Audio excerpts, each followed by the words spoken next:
Ok, vamos começar com um quebra-cabeça que, olha, está bem no coração das ciências sociais. É uma daquelas perguntas que deixa todo mundo, de estudantes a pesquisadores experientes, coçando a cabeça. A pergunta é esta: por que as ciências sociais parecem ser tão obcecadas com o passado? Pensa bem, enquanto a física e a biologia estão sempre correndo para o futuro, descobrindo coisas novas, a sociologia e a ciência política, por exemplo, parecem que estão com um pé fincado lá atrás. Elas vivem voltando nos mesmos fundadores. Mas porquê? Qual é a dessa fixação toda? E para deixar a coisa ainda mais tensa, olha só o que o filósofo Alfred North Whitehead disse. Uma ciência que hesita em esquecer os seus fundadores é uma ciência perdida. Uau!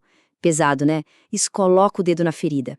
Se a gente pensa que ciência é sobre progredir, deixar o velho para trás, então, será que essa mania de ficar lendo os clássicos significa que as ciências sociais estão perdidas? É isso que a gente vai investigar agora. Então, o primeiro ponto é justamente este.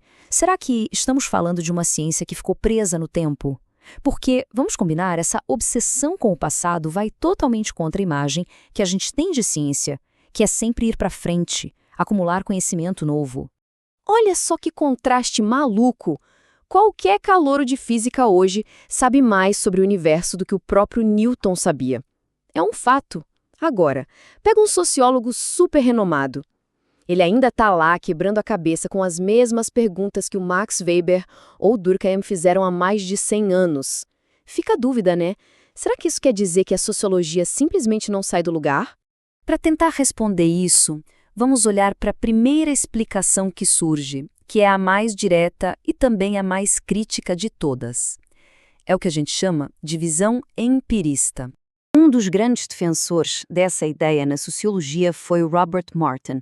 Para ele, a lógica era simples. A ciência é como construir uma parede. Cada fato novo, cada dado verificado, é um tijolo que você adiciona. E as teorias antigas? Elas são só o andaime. Depois que a parede está de pé, você desmonta o andaime e joga fora. Não faz sentido ficar guardando.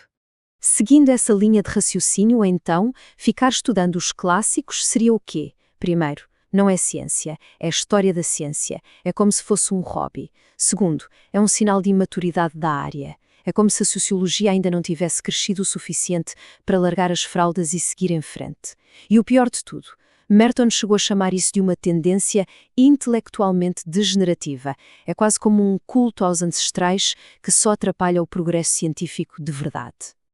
Ok, parece um argumento forte, né? Mas, a história não é tão simples assim.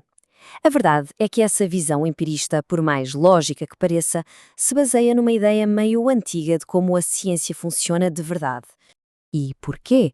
Porque até as ciências naturais, como a física, não são só sobre fatos puros e simples. Elas dependem de bases que não são empíricas. Filósofos da ciência, como o famoso Thomas Kuhn, mostraram que toda a ciência se apoia em paradigmas, que são como grandes teorias, pressupostos que não dá para provar com um experimento, mas que guiam como os cientistas enxergam tudo.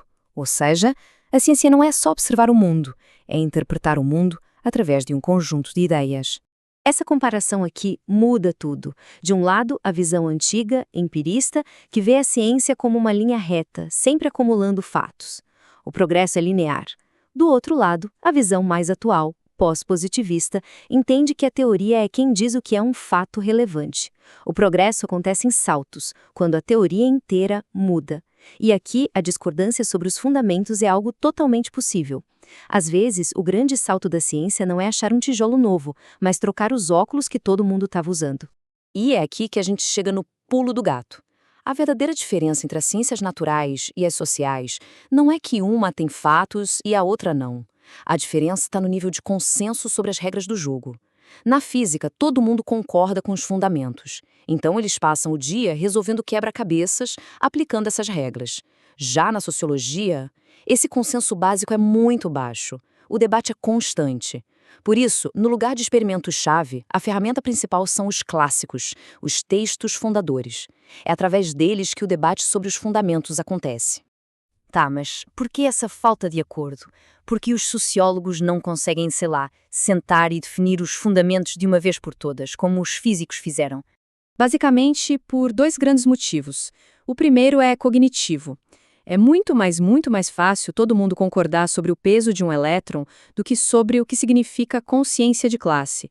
O objeto de estudo aqui é a mente humana, é a sociedade, coisas que a gente não mede numa balança. O segundo motivo é valorativo. As descobertas têm consequências ideológicas diretas. Falar que uma sociedade é desigual não é só descrever, já é avaliar, já tem um peso político. No fim das contas, descrever e avaliar o mundo social são coisas que andam juntas, misturadas. E essa falta de consenso cria um jeito diferente de argumentar. A ciência social opera no modo do discurso. O que é isso? É um debate sem fim, onde o objetivo não é só provar uma coisinha com um teste, mas persuadir os outros com a força da sua lógica, com o alcance da sua teoria, com a sua retórica, porque não existe uma única verdade final sobre a qual todo mundo concorda. E é exatamente aí, nesse cenário de debate constante, que os clássicos encontram seu verdadeiro lugar. Agora, a gente vai ver como aquilo que parecia ser uma fraqueza, na verdade, é uma ferramenta super importante. Então, voltando àquela citação do começo, os clássicos não são um sinal de uma ciência perdida. Pelo contrário, eles são a ferramenta essencial para conseguir navegar nesse discurso sem fim. Eles são tipo a língua comum, o vocabulário básico que permite que todo mundo, mesmo discordando, consiga pelo menos conversar e debater de forma organizada. Na prática, funciona como um kit de ferramentas. Pensa assim. É muito mais fácil e rápido debater uma ideia abstrata como ordem social, falando sobre o que Durkheim disse, do que tentar explicar tudo do zero. Os clássicos viram atalhos. E mais, se alguém quer lançar uma teoria nova, uma das melhores maneiras de fazer isso é mostrando como essa teoria é uma nova leitura de Marx ou de Weber. Isso já dá uma legitimidade, já coloca a pessoa no mapa do debate. E não é só uma questão funcional de organização, tem também uma faísca intelectual aí. Existem motivos profundos para a gente continuar lendo essa galera. A sensibilidade quase artística de um Goffman para interpretar o teatro da vida cotidiana, a forma genial e poderosa com que Marx recontou a história inteira a partir do conflito, ou a profundidade com que Weber descreveu o que é viver no mundo moderno. Isso não é algo que um novo conjunto de dados simplesmente supera. São formas de ver o mundo, são reconstruções criativas que continuam a nos inspirar e a nos provocar. Para isso tudo não ficar só na teoria, vamos ver um exemplo clássico, literalmente. Um caso que mostra perfeitamente como isso funciona na prática, o do sociólogo Talcott Parsons. Ali a meados do século XX, o campo de batalha da teoria sociológica era, na verdade, o campo de batalha dos clássicos. Fazer uma teoria nova era, basicamente, propor uma nova interpretação dos fundadores. A grande briga não era só sobre o futuro da sociologia, era sobre quem era o dono do passado dela. O que o Parsons fez foi genial. Ele construiu a sua teoria, o funcionalismo, escolhendo a dedo quem eram os santos do seu cânone. Weber, interpretado como um teórico dos valores, Durkheim como o teórico da integração e, muito importante, ele deixou Karl Marx de fora. O que os críticos dele fizeram para atacar o funcionalismo, eles não atacaram só a teoria em si, eles atacaram a lista de leitura dele. Chegaram e disseram, não, você está errado, os fundadores de verdade são Marx e Simmel, os caras que falaram de conflito, de poder. E esse é o ponto. A briga não era sobre uma lista de livros, era uma guerra por procuração. Era uma disputa sobre qual seria o rumo de toda a sociologia. Convencer as pessoas de que a sua interpretação de Weber era a correta era o jeito de provar que a sua visão de mundo era a mais válida. Naquele momento, interpretar os clássicos era o próprio ato de fazer teoria. Isso nos traz para hoje com uma pergunta final para a gente pensar. Por que esse processo continua?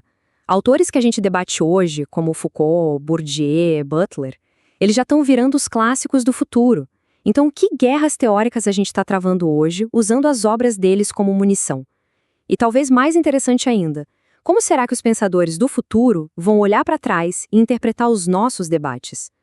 É uma ideia que mostra que nas ciências sociais o passado nunca morre. Na verdade, como disse o escritor, ele nem sequer é passado.